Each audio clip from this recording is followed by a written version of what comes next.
오늘 성경 말씀은 마태복음 28장 11절부터 20절 말씀을 가지고 예수 부활의 증인이라는 제목으로 말씀을 전해드리겠습니다. 악한 마귀는 온 세상을 구원하시기 위해 오신 예수님을 끊임없이 죽이려고 온갖 시험과 음모로 결국 십자가에 죽게 해서 마귀는 목적을 이루었다고 생각했으나 예수님께서 십자가에 돌아가심으로 온 인류의 죄를 속죄하기 위해 속죄 제물이 되셔서 온 인류의 죄의 문제를 해결하셨습니다. 마귀는 죄로 인하여 온 세상이 멸망하기를 바라고 예수님을 죽였으나 하나님은 예수님의 십자가의 죽으심으로 인류의 죄의 문제를 해결하셨고 마귀는 자기 꾀에 자기가 넘어지는 꼴이 되었습니다. 예수님을 십자가에 죽인 마귀는 하수인들을 통하여 예수님께서 다시 살아나지 못하도록 무덤 문을 돌로 굳게 막아놓고 군사들로 하여금 무덤을 굳게 지키도록 했습니다. 그러나 예수님의 부활은 그 누구도 막을 수 없었습니다. 악한 마귀는 예수님께서 이 세상을 구원하실 분임을 알고 있었습니다. 마귀는 모든 것을 죽이면 다 되는 줄 알았는데 사망으로 할 수 없는 일도 있다는 사실을 예수님께서 사망 권세를 이기시고 부활하심으로 증명을 하셨습니다.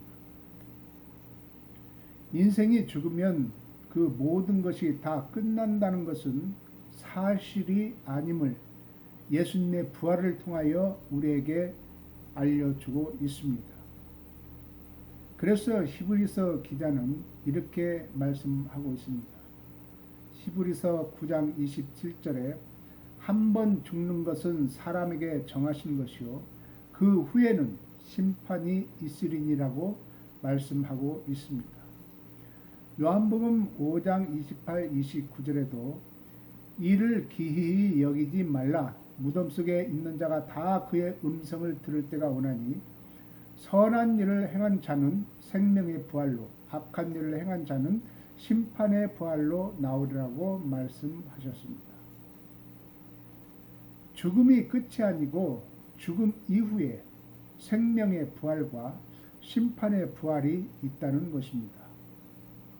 성경 말씀을 예로 들지 않아도 예수님께서 부활하셔서 제자들과 수많은 사람들에게 나타나신 것을 보면 죽음 이후에 또 다른 세상이 있음을 우리에게 확실히 보여주고 있습니다. 그러나 이상한 것은 예수님의 부활을 보고 들었음에도 믿는 사람들이 있는가 하면 믿지 않는 사람들도 있음을 봅니다. 마가복음 16장 11절 이하에 보면 그들은 예수님의 살으셨다는 것과 마리아에게 보이셨다는 것을 듣고도 믿지 아니하니라. 두 사람이 가서 남은 제자들에게 고하되 역시 믿지 아니하니라. 그 후에 11 제자가 음식 먹을 때 예수께서 저에게 나타나사 저의 믿음 없는 것과 마음이 완악한 것을 꾸짖으시니 이는 자기의 살아난 것을 본 자들의 말을 믿지 아니함이라고 했습니다. 제자들까지도 예수님의 부활의 모습을 듣고도 믿지 않았음을 볼 수 있습니다. 나중에 제자들은 부활하신 예수님을 만나고 믿었지만 오늘 본문을 보면 대제사장들과 유대 지도자들은 전혀 예수님의 부활을 믿지 않음을 볼 수 있습니다. 오늘 본문 마태복음 28장 11절에서 15절까지 보겠습니다. 여자들이 갈새 파수꾼 중 몇이 성에 들어가 모든 된 일을 대제사장들에게 고하니 그들이 장로들과 함께 모여 의논하고 군병들에게 돈을 많이 주며 가로되 너희는 말하기를 그 제자들이 밤에 와서 우리가 잘 때에 그를 도적질하여 갔다 하라. 만일 이 말이 총독에게 들리면 우리가 권하여 너희로 근심되지 않게 하리라 하니 군병들이 돈을 받고 가르친 대로 하였으니 이 말이 오늘날까지 유대인 가운데 두루 퍼지니라. 큰 지진이 나면서 주의 천사가 하늘로서 내려와 무덤 문을 막아 놓았던 돌을 굴려내는 모습을 보았던 군병들은 무서워서 떨면서 이 소식을 대제사장들에게 알렸습니다. 그러나 대제사장들과 장로들은 부활하신 예수님을 믿는 것이 아니라 그들은 예수님의 부활이 두려워서 군병들에게 돈을 주며 제자들이 예수님을 가져갔다라고 거짓말을 하게 했습니다. 예수님을 죽이려 음모를 꾸며 십자가에 죽인 유대 지도자들은 예수님의 부활이 두려움이 되었습니다. 그렇습니다. 악한 자는 예수님의 부활이 두려움이 되는 것을 볼 수 있습니다. 예수님을 믿는 자는 예수님의 부활이 기쁨이요 승리이지만 악한 마귀와 악한 자들은 예수님의 부활이 두려움이 되는 것을 볼 수 있습니다. 예수님의 부활을 믿지 않고 도리어 예수님의 부활하신 사실을 거짓으로 바꾸어 세상을 유혹하는 악한 마귀에 사로잡혀 예수님의 부활을 왜곡시키고 방해하는 모습은 지금도 끊임없이 행해지고 있습니다. 그래서 예수님은 이미 이러한 사실을 아시고 경계의 말씀을 하셨습니다. 마태복음을 보면 거짓 선지자들을 삼가라. 양의 옷을 입고 너에게 나아오나 속에는 누락질하는 일이라. 많은 사람이 내 이름으로 와서 이르되 나는 그리스도라 하여 많은 사람을 미혹게 하리라. 거짓 선지자가 많이 일어나 많은 사람을 미혹하게 하겠으며 불법이 성함으로 많은 사람의 사랑이 식어지리라. 거짓 그리스도들과 거짓 선지자들이 일어나 큰 표적과 기사를 보여 할 수만 있으면 택하신 자들도 미혹하게 하리라. 이렇게 기록하고 있습니다. 베드로서 2장에도 보면 그러나 민간에 또한 거짓 선지자들이 일어나니 이와 같이 너희 중에도 거짓 선생들이 있으리라. 저희는 멸망케 할 이단을 가만히 끌어들여 자기를 사신 주를 부인하고 임박한 멸망을 스스로 취하는 자들이다. 요한일서 2장에도 보면 아이들아 이것이 마지막 때라.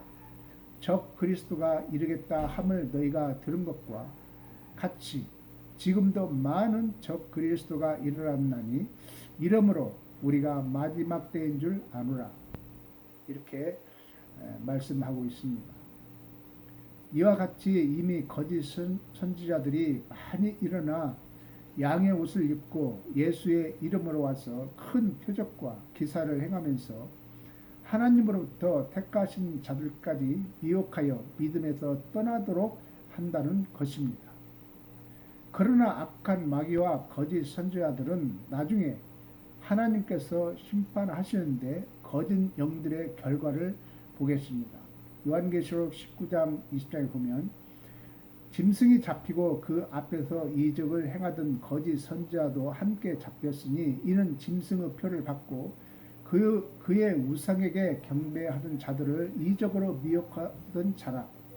이 둘이 산채로 유황불 붙는 못에 던지우고 또 저희를 미혹하는 마귀가 불과 유황못에 던지우니 거기는 그 짐승과 거짓 선지자도 있어 세세토록 밤낮 괴로움을 받으라고 말씀했습니다. 이미 예수님께서 거짓 선지자들이 많이 일어나 택하신 자들까지도 미혹한다는 말씀을 하셨습니다. 세상에는 예수님의 부활의 증인들이 복음을 전하고 있지만은 거짓 증거자들도 많이 있음을 봅니다. 거짓 선지자들은 마귀와 함께 결국 유황불에 던진 바 되어 영원토록 괴로움을 받는다는 것입니다. 한국의 예를 보아도 알 수 있는데 대표적으로 전도관의 박대선이나 통일교의 문선명이나 지금 활동하고 있는 신천지의 이만희가 대표적인 거짓 영에 사로잡힌 자들입니다. 오늘 본문에서 파수꾼들이 대제사장들과 장로들에게 알린 말씀을 들었을 때 그들은 예수님의 부활을 인정하고 자신들의 잘못을 회개했어야 했습니다. 그러나 그들의 행동은 전혀 반대의 행동을 하고 있었습니다. 파수꾼들의 보고를 받은 대제사장들은 사내들은 회의를 소집하여 예수님의 부활을 은폐하고 거짓 유언 비어를 퍼뜨릴 계략을 펴고 있었습니다.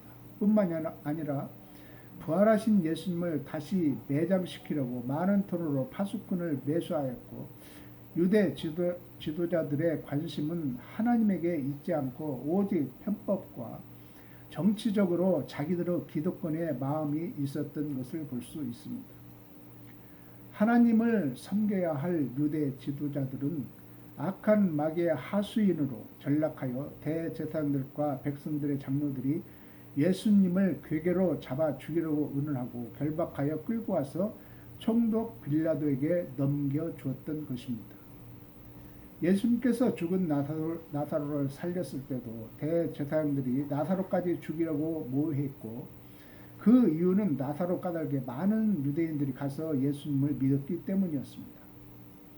모든 유대인들이 기뻐해야 할 예수님의 기적을 유대 지도자들은 마귀가 하는 일을 저들이 하고 있었음을 볼 수 있습니다.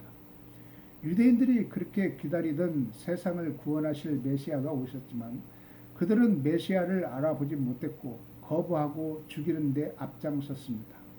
참으로 어처구니가 없고 탄식할 노릇입니다. 오늘 본문에 그들의 제자들이 밤에 와서 우리가 잘 때에 그를 도적질하여 갔다라고 한 것은 당시의 유대인들 사이에 예수가 부활한 것이 아니라 제자들이 훔쳐 갔다고 하는 소문이 어떻게 시작되었는지를 보여주고 있습니다. 여하튼 저들이 퍼뜨린 소문은 타락한 종교 지도자들의 잔꾀에 지나지 않았고 하나님의 신앙이란 찾아볼 수 없음을 보여주고 있습니다. 또 총독이 알게 되어 일이 어렵게 되면 유대 지도자들은 무덤을 지키는 임무를 맡았던 군병들이 최선을 다해 자기 임무에 충실했노라고 설득할 뿐 아니라 빌라도의 마음을 뇌물로 매수하려 했던 것입니다. 대제사장들은 문제가 되지 않도록 사전에 돈으로 빌라도를 매수할 준비가 되어 있었고 그 방법은 그 당시의 일반적인 관행이었기 때문에 세상적인 권모술수로 가득 찬 그들의 마음은 예수님이 자리 잡을 곳이 없었을 것입니다. 타락한 종교 지도자들에 의해 유포되기 시작한 거짓말이 오랫동안 사람들 사이에 전해지면서 기독교 전파에 악영향을 미치게 했고 또한 이 거짓말은 2000년이 지난 오늘날까지도 남아 기독교 복음의 전파를 방해하고 있습니다. 그러나 부활하신 예수님을 만난 제자들은 예수님의 부활의 증인으로 세움을 입고 십자가와 부활을 전하게 되므로 복음이 전 세계로 퍼지게 되었습니다. 계속해서 오늘 본문을 보겠습니다. 마태복음 28장 16절에서 20절 말씀.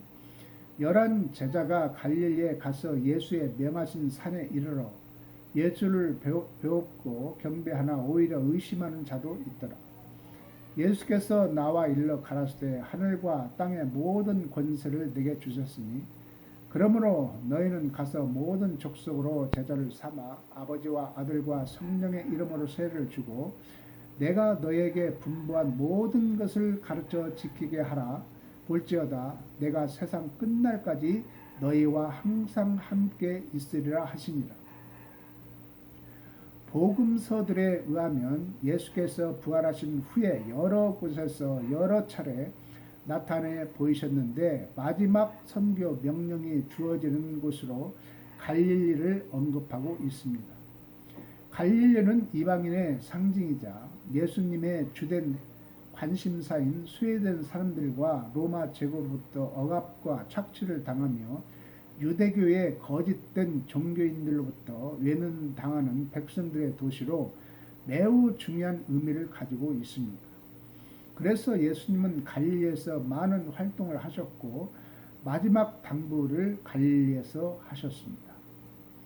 예수님께서는 십자가의 죽음에서 완전히 승리하신 분으로 섬김을 받는 자리에 오르셨습니다. 그러나 의심하는 자들도 있었고 예수님의 부활에 대한 의심은 다른 곳에도 기술되어 있지만 의심하는 자들은 모두 예수님의 부활을 보지 못하고 듣기만 하던 자들이었습니다. 그러나 본문에서는 부활하신 예수님을 보고도 의심하는 자들이 있었다는 것입니다. 다른 복음서에 의하면 적어도 이미 2번이나 부활하신 예수님을 목격한 11 제자는 부활하신 예수님을 보고 경배할 수 있었으나 다른 제자들은 머뭇머뭇 주저했습니다. 실로 그들은 거듭된 예수님 자신의 부활에 대한 예언을 깨닫지도 못하고 믿지도 못했기 때문에 그가 십자가에 달려 죽은 후에는 절망에 휩싸였고 예수님에 대하여 의심하는 상태에 놓여 있었을 것입니다.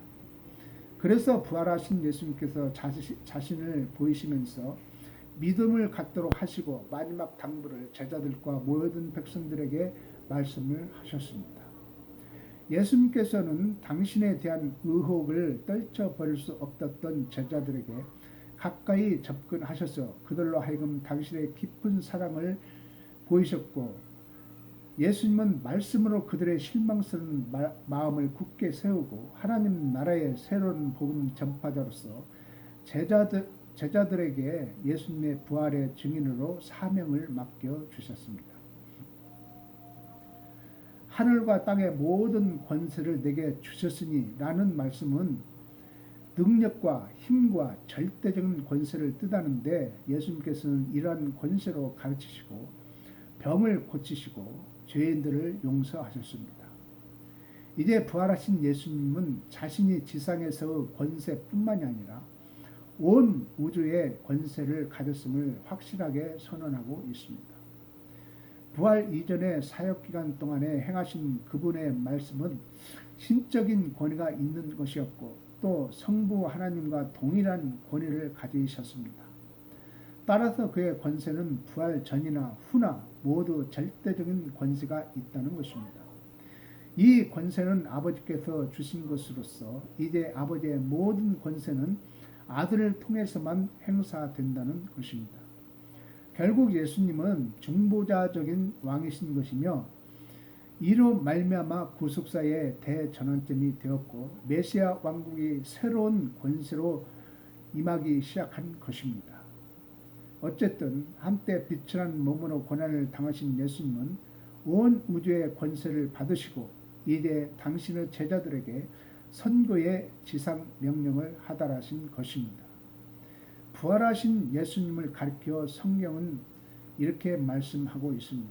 누가복음 1장에 보면 저가 큰 자가 되고 지극히 높으신 이의 아들이라 일컬을 것이요 주 하나님께서 그 조상 다윗의 위를 저에게 주시리니 영원히 야고보의 집에 왕노릇 하실 것이며 그 나라가 무궁하리라.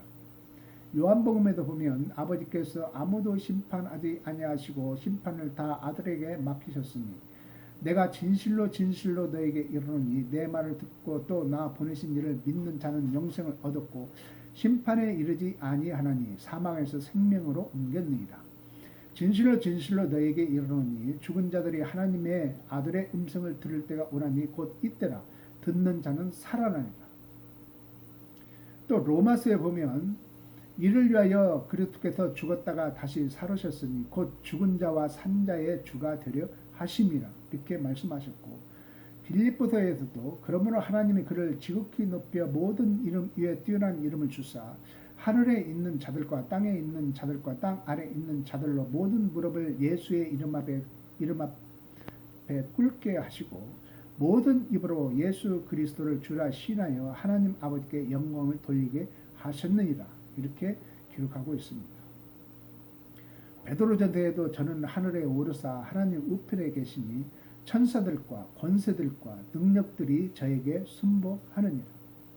요한계시록에도 일곱째 천사가 나팔을 불매 하늘에 큰 음성들이 나서 가로되 세상 나라가 우리 주와 그리스도의 나라가 되어 그가 세세토록 왕노를 하시리로다 라고 기록하고 있습니다. 이러한 권세 있는 예수님께서 본문에서 세 가지를 제자들에게 당부하셨습니다. 첫째로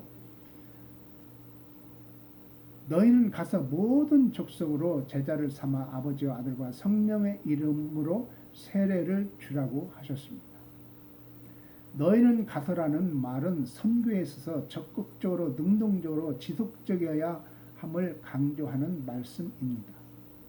하늘과 땅의 모든 권세를 가진 분이 위임한 권세와 당부한 명령을 가지고 언제 어디서나 복음을 전하는 길을 가는 선교사들이 바로 예수님을 믿는 성도들이라는 것입니다. 또 모든 족속으로 제자를 삼아라는 말씀은 일찍이 예수님께서 제자들에게 이방인의 길과 사마리아인의 고을로 가지 말고 이스라엘 집에 잃어버린 양에게로 가라고 하셨고, 예수님 자신은 이스라엘 집에 잃어버린 양에게로만 보냄을 받았다고 말씀하셨던 것과는 대조적으로 이제는 모든 족속으로 제자를 삼으라고 말씀을 하고 있습니다.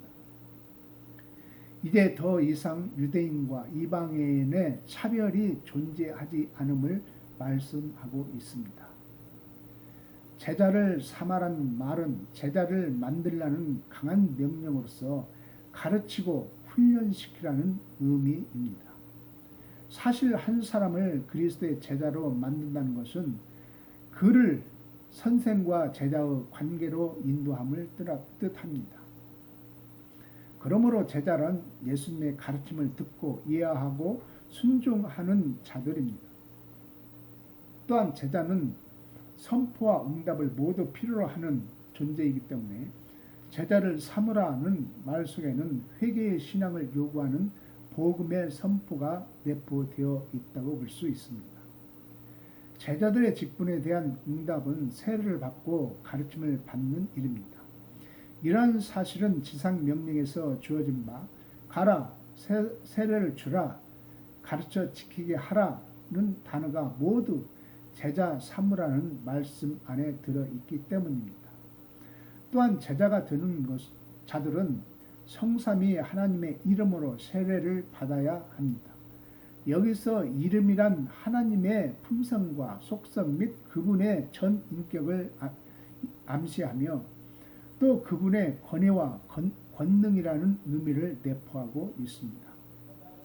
세례란 씻는다는 의미로서 죄사함을 받고 메시아의 공동체의 일원이 되며 메시아의 주권에 굴복하겠다는 서약이라는 것입니다.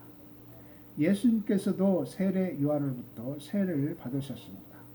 마태복음 3장에 보면 예수께서 세례를 받으시고 곧 물에서 올라오실 때 하늘이 열리고 하나님의 성령이 비둘같이 내려 자기 위에 임하심을 보시더니 하늘로서 소리가 있어 말씀하시되 이는 내 사랑하는 아들이요 내 기뻐하는 자라 하시니라고 말씀하셨습니다.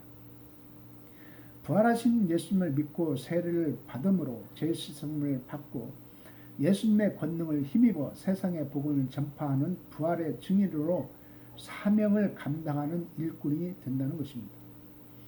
그러면서 하신 말씀이 마가복음에서는 이렇게 기록하고 있습니다. 또 가라사대 너희는 온 천하에 다니며 만민에게 복음을 전파하라. 믿고 세례를 받는 사람은 구원을 얻을 것이요 믿지 않는 사람은 정죄를 받으라고 하였고, 또 누가복음에서는 또 그의 이름으로 죄사함을 얻게 하는 회개가 예루살렘으로부터 시작하여 모든 족속에게 전파될 것이 기록되었으니 너희는 이 모든 일의 증인이라고 말씀하셨습니다. 사도행전에서도 1장에 오직 성령이 너에게 임하시면 너희가 권능을 받고 예루살렘과 온 유대와 사마리아 땅끝까지 이르러 내 증인이 되리라고 말씀하셨습니다. 이러한 예수님의 말씀으로 인하여 제자들의 복음 전파는 놀라운 하나님의 역사가 나타나게 되고 복음이 능력 있게 전파되었습니다. 제자들의 전하는 예수님의 권세의 말씀에 3천 명이 회개하는 역사가 나타나고 세례를 받는 역사가 나타났습니다. 예수님을 대적하고 그리스도인들을 잡으려 했던 사울은 다메섹 도상에서 예수님을 만나고 완전히 굴복되고 변화되어 예수님의 복음을 전하는 제자로 이방인에게 복음의 길을 여는 놀라운 사명을 감당했습니다. 두 번째로 내가 너에게 분부한 모든 것을 가르쳐 지키게 하라고 하셨습니다. 마태복음에서는 예수님의 공생에는 가르침, 전파하심 그리고 병 고치심으로 요약될 수 있습니다. 가르쳐라는 말씀은 지속적인 가르침을 강조한 말입니다. 즉 예수님의 가르침은 오고 오는 세대에게 계속해서 전달되고 보존되어야 할 것이라는 말입니다. 이러한 지속적이고 생명력 넘치는 전달 과정을 통해 하나님의 나라는 더욱 든든히 서갈 것입니다. 또한 제자들이 가르치는 것은 단지 추상적이고 이론적인 교리로 끝나는 것이 아닌 것이고 반드시 지키고 순종해야 하고 결단과 실행이 동반되어야 할 살아있는 가르침이어야 한다는 것입니다. 디모데전서 6장에 보면 누구든지 다른 교훈을 하며 바른 말 곧 우리 주 예수 그리스도의 말씀과 경건에 관한 교훈에 창념치 아니하면 저는 교만하여 아무것도 알지 못하고 변론과 언쟁을 좋아하는 자니 이로써 투기와 분쟁과 회방과 악한 생각이 나며 마음이 부패하여지고 진리를 잃어버려 경건을 이익의 재료로 생각하는 자들의 다툼이 일어나니라고 말씀을 하고 있습니다. 우리는 예수님의 말씀에 집중하지 않으면 교만하고 악한 생각으로 마음이 부패하여지고 진리를 잃어버리게 되고 경건을 자기의 이익을 위한 재료로 생각한다는 것입니다. 그렇기 때문에 지속적으로 복음을 전하고 가르치고 지키게 하는 것은 매우 중요함을 가르쳐주고 있습니다. 또한 마태복음에서는 그러므로 누구든지 나의 이 말을 듣고 행하는 자는 그 집을 반석 위에 지은 지혜로운 사람 같으니 비가 내리고 창수가 나고 바람이 불어 그 집에 부딪히되 무너지지 아니하나니 이는 주초를 반석 위에 놓은 연고요. 나의 이 말을 듣고 행치 아니하는 자는 그 집을 모래 위에 지은 어리석은 사람 같으니 비가 내리고 창수가 나고 바람이 불어 그 집에 부딪힘에 무너져 그 무너짐이 심하니라. 복음을 제대로 가르치지 못하면 어리석은 사람처럼 신앙의 집을 모래 위에 짓는다는 것입니다. 그렇기 때문에 환난이나 어려움이 닥치면 그러한 신앙의 집은 무너져 버린다는 것입니다. 그렇기 때문에 신앙의 집을 무너지지 않는 반석에 짓도록 지속적으로 가르치고 지키도록 해야 한다는 말씀입니다. 세 번째로 세상 끝날까지 너희와 항상 함께 있으라고 하셨습니다. 본서는 예수님의 탄생이 선지자의 예언을 성취하는 것이며 그 이름을 임마누엘이라는 말로 시작되었습니다. 임마누엘이라는 말은 하나님이 우리와 함께 계시다는 뜻으로 본서의 마지막에 강조적으로 다시 언급하고 있습니다.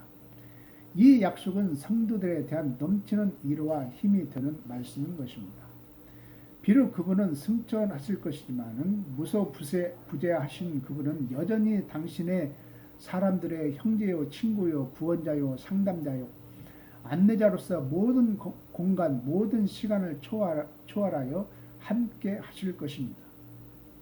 진정 하나님과 땅의 모든 권세를 지니신 그분이 함께 하시다는 것은 모든 지식과 권능과 사랑을 가지고 언제라도 돕고 이루어 주실 것이라는 약속입니다. 그러므로 매일매일의 삶 속에서 그분의 말씀을 지킴으로써 그분의 임재를 체험하고 그분의 주권을 인정하는 자에게 그분의 약속은 실천될 것입니다. 실로 주님의 인재는 이 세상 끝날까지 지속될 것입니다. 즉 하나님의 나라가 완성될 역사의 종말 때까지 계속될 것입니다. 여기에는 심판에 대한 묵시적 경고가 내포되어 있습니다. 주와 더불어 살아가는 성도는 우리와 함께 계신 주님을 떠나 제멋대로 행동해서는 안 된다는 것입니다. 주님의 지상 명령과 그것에 성취되는 사이의 기간은 교회가 지속적으로 선교해야 하는 활동 기간이며 또 교회가 주의 재림을 예배해야 하는 준비 기간이며 교회가 주의 부활 승리를 현재적으로 누려야 하는 기쁨의 기간이기도 합니다. 세상의 모든 부귀 영화를 누려본 솔로몬 왕은 전도서에서 하나님을 경외하고 그 명령을 지키는 것이 사람의 본분이라고 말씀했습니다. 천지 만물을 창조하시고 다스리시는 예수님께서 우리의 죄를 속죄하시기 위해 육신의 몸을 입고 이 땅에 오셔서 십자가의 죽으심과 3일 만에 부활하신 것은 이 세상 어떤 것보다도 사람의 생명을 살리는 일이 그 무엇보다도 비교할 수 없이 중요하다는 것을 보여주고 있는 것입니다. 성도 여러분, 여러분은 인생의 가치를 어디에 두고 있습니까? 세상에는 보람되고 가치 있는 일이 많이 있습니다. 그러나 이 세상뿐 아니라 영원한 세상에서도 살 수 있는 생명을 살리는 일보다 더 중요한 것은 없습니다. 하나님을 믿는다면 예수님께서 자기들에게 부탁하신 말씀에 응답하는 성도들이 되셔서 여러분들에게 향하신 예수님의 뜻을 따라서 부활의 증인으로 살아가기를 주님의 이름으로 축원을 드립니다. 기도하겠습니다. 은혜로우신 하나님 아버지 감사합니다. 오늘 또 귀한 말씀을 전하며 주님의 은혜를 나누었습니다. 주님께서는 우리의 죄를 위해서, 우리의 구원을 위해서, 우리의 생명을 위해서 육신의 몸을 입고 이 땅에 오셨고 모든 고난과 역경을 겪으시고 또 우리를 위해서 대신 죽어주시고 또 3일 만에 사망 권세를 이기시고 승리하셔서 오늘 우리에게 이 복된 말씀을 전해주시고 이 생명의 길을 인도해 주심에 감사드립니다. 이제 우리는 주님을 알고 믿었고 놀라운 하나님의 축복을 약속받았습니다. 이제 저희들은 이 세상에서 가장 중요한 주님의 부활의 증인으로서 삶을 잘 살아가는 저희들이 다 되도록 축복해 주시옵소서. 예수 그리스도 이름으로 기도드렸나이다. 아멘.